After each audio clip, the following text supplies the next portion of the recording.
Times change, and Telecom Speaking Clock is no exception. The recorded voice of Gordon Gow, which has told the exact time at the third stroke for over 3 decades, is now part of communications history.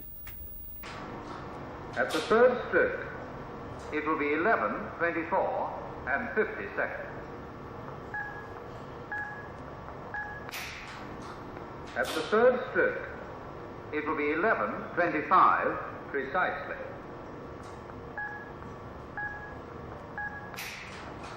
At the third stroke, it will be 11:25 and 10 seconds.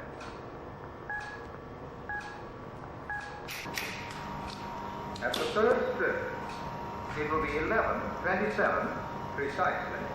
At the third stroke, it will be 11:28 and 30 seconds. At the third stroke, it will be 11:28 and 40 seconds. At the third stroke, it will be 11:31 and 20 seconds. At the third stroke, it will be 11:31 and 30 seconds. It will be 11:31 and 50 seconds. At the third stroke, it will be 11:33 and 40 seconds. At the third stroke. While we're down there, we'll explain how the new clock, which is different from this one, works.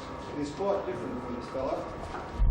When it gets close, given that the machine has withstood 3.5 decades of constant use, no significant wear has been detected, which is an amazing tribute to the designer, manufacturer and our technical staff who have lovingly cared for what we refer to. And Fire Brigade, the TAB, security services, radio and TV stations around the country.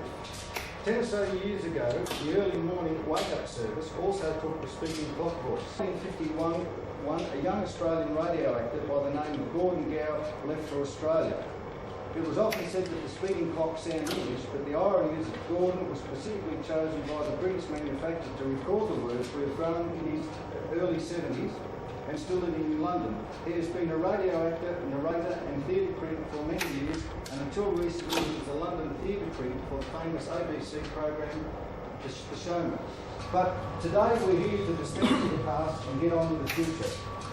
If you'd all like to follow me down to the room where the new speaking clock will be housed, where the changeover will take place.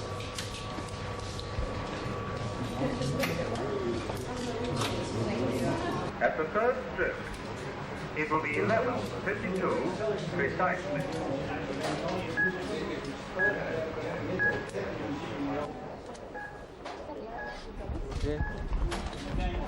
At the third stroke, it will be 11:58 and 40 seconds. At the third stroke, it will be 11:59 and 50 seconds. The third stroke, it will be 12 o'clock precisely.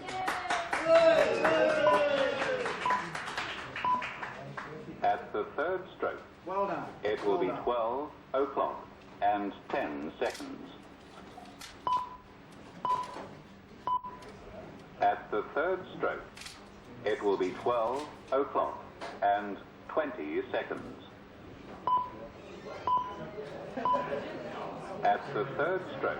Just look more, not right at the camera, but sort of about there. 12, 2, And then 50 seconds. just look proudly at the screen. Yes, look at the...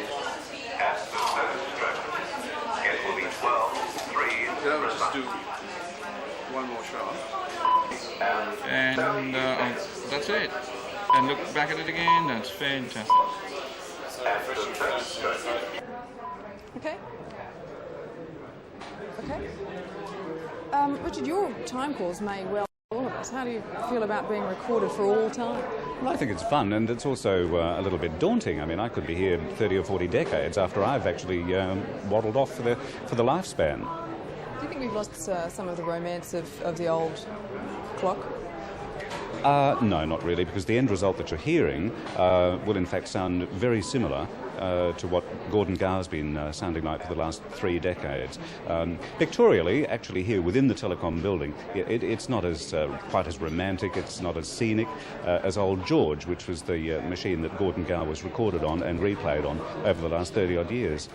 You had quite a nice tale to tell about an old lady who rang you up who had fallen in love with the announcer. So you'd like to relay that to us? Well, sure. Well, that was when I actually trialled this in South Australia. They have had this service going with my voice for the last couple of years, and it must have travelled, and I received anonymously a newspaper clipping written to an agony aunt in one of the regional papers way up at the back of Burke somewhere, a lady with the distressing problem of having fallen in love with this new voice on telecom, which turned out to be me. I can't remember to this day what the agony aunt actually wrote back and said. Probably don't ring the number again. You've got some extraordinarily large shoes to fill, which you've done with a great deal of aplomb. How are you feeling today? You must be particularly honoured. Well, I am. I'm very honoured because it will be the most listened to voice in Australia, which is why we had to get it right in the first place when we did it. But it's a great responsibility as well. But it's also a lot of fun. How long did it take you to record? We beat Gordon's record with the new technology that they were able to use. We beat Gordon Gow's record and we got it down to a little under 15 minutes. So it's not true that they locked me away in a dark room for 24 hours and made me go right through the whole clock. How do you feel for those poor women who actually had to sit there and call the time every 10 seconds or so in the old days? My heart would go out to them. I mean, a bank of telephonists just sitting up there staring at a clock saying the same thing over and over again. At least I could use a machine to do that. But what an awful job that must have been. An incredible burden. Apparently it was so demanding on them that they were only allowed to do it in shifts of 1 hour. Then they had to go and have a break and then come back to the task of keeping people informed of what time it was. Okay, that's fine. Okay, I'll just stand here and have a chat to you now. Yeah, sure. This is the two-shot which we'll be using in the editing process, and if I have to take one part of your answer and I'll keep rambling on like this forever, and I guess you have to do this. You broadcast, you do the morning show. Yeah, the breakfast show, yes. Yeah. Which I lasted from 5 o'clock yesterday. I took the train up.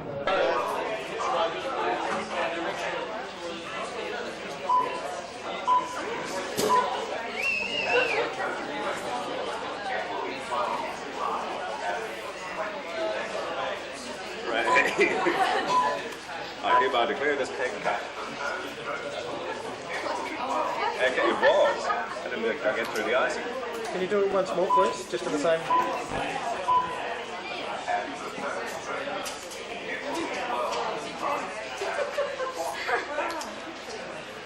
There we go.